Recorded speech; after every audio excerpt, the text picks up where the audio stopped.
Welcome to We Question and Learn, a community interest program from FM 91.3 WQLN. This is our political forum, and this program is underwritten by the Lord Corporation, increasing the value of customers' products using adhesives, coatings, and systems for control, shock, noise reduction, and other technologies on the web at lord.com. And by Strategy Solutions, a business development firm that provides strategic planning, market research, and project management services to private corporations, faith and community-based nonprofits, and communities on the web at getstrategy.com. This is Tom Pies, and again, the program We Question and Learn. Today, we're honored with Mike Kelly. Mike, you have a daunting task in front of you. You've taken on the challenge of running for political office in the 3rd Congressional District, and that includes Erie, Meadville, Butler, and Sharon. Grove City. And that's a heck of a territory to have to cover. It is. I believe there's like almost 650,000 people that you're going to have to contact one at a time. Yeah. Maybe. The median income, $36,000, and this is not exactly the high-tech capital of the world. Manufacturing certainly is good, but boy, do we have some challenges in Northwest and that portion of Western Pennsylvania. So why the heck are you running for office? You know, interestingly, you say I have a challenge. Really, the challenge isn't mine. The challenge is the whole district's. And I'm just hoping that at the end of the day, people elect me to go and represent them in their best interests in Washington, D.C., the federal level of it. Because certainly what we're facing, while it's challenging, it's doable. It's doable. I just think we have to keep our head on straight and keep our eye on the ball and just keep moving forward. The government has literally gone into, I hate to say this, business. They're loaning corporations billions of dollars. What do you think about that? Is that something the government should be doing? Should we be funding AIG, GM, Ford? Right, well, now Ford made it on their own, but should we be doing this?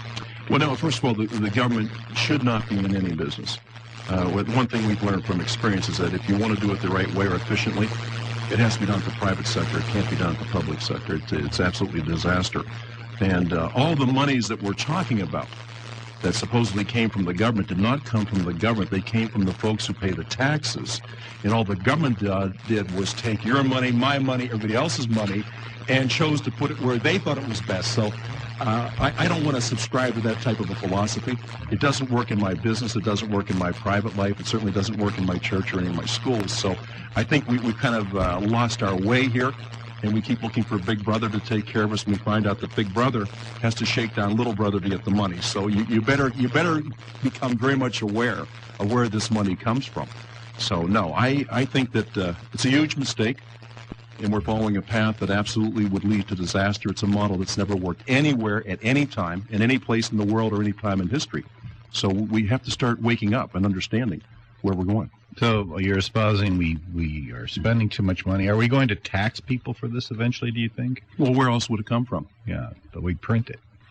Well, and that's even worse. And that's one of the things that Thomas Jefferson said at the beginning. If you get to a point where you're relying on a central bank to run the economy, then you're really in trouble, because they can certainly reduce what you have in your pocket, in your wallet, and in any of your accounts by just printing money to dilute its value. Well, let's talk about Mike Kelly for a second. It's always fun to talk about the issues, and we'll get back to that. But looking back, well, you had your pictures on the internet as a football star, and we're not espousing that football players are better candidates than anyone else. But tell us a little bit about your history. Notre Dame, right? Went to Notre Dame. Yeah. Got a scholarship coming out of high school. Actually, I grew up in Butler. Started off there and graduated from Butler High School in '66. Earned a scholarship to Notre Dame, which I really, at the time, as an 18-year-old, 17-year-old, I thought the whole world was out there in front of me, and it's going to be a great way to go through school and then hopefully afterwards play professional. But as you know, and we all know, it's not just football. And it really leads to what happens in life. Everything turns on a dime. We're all moment to moment. My career ended very quickly with knee injuries. And so the reality of what I thought was going to happen with my life turned, and I then started to realize, well, you know what, football is really that was kind of fun. It was a game, but it did change rather quickly. And from injuries, I found out that there better be something else you can do with your life rather than worrying about a football team.